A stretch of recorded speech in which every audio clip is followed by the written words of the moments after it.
Naibu mkuu wa masuala ya utamaduni na jamii wa manispaa ya Tehran amesema mazishi aliyekuwa kiongozi wa Iran Ayatollah Khamenei huenda yatafanyika baada ya wiki 2 zijazo.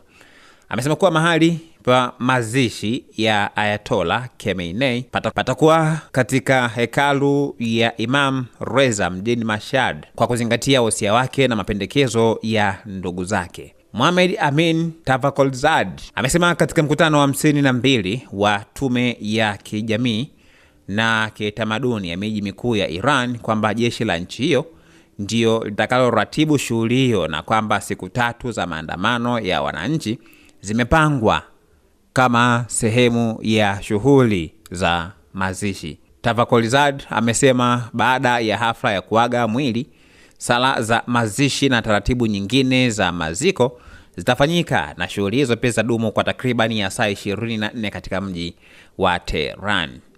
Tunajiandaa kwa idadi ya watu zaidi ya milioni 15 hadi milioni 20 katika mji mkuu, alinukuliwa akisema. Kwa mujibu wa Tavakolzad, baada ya Tehran, shughuli za mazishi zimethibitishwa kufanyika katika miji ya Qom na Mashhad, huku pia majimbo mbalimbali nchini yakitoa maombi ya kuwa mwenyeji wa shughuli hizo za mazishi.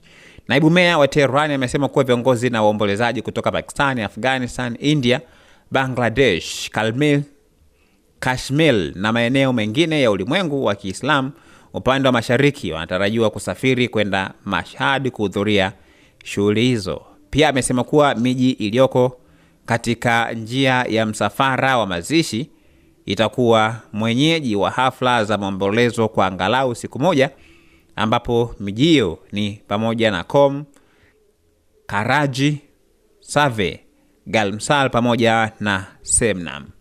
Usiache kusubscribe channel yetu ya YouTube ambayo inasomeka Dodoma TV.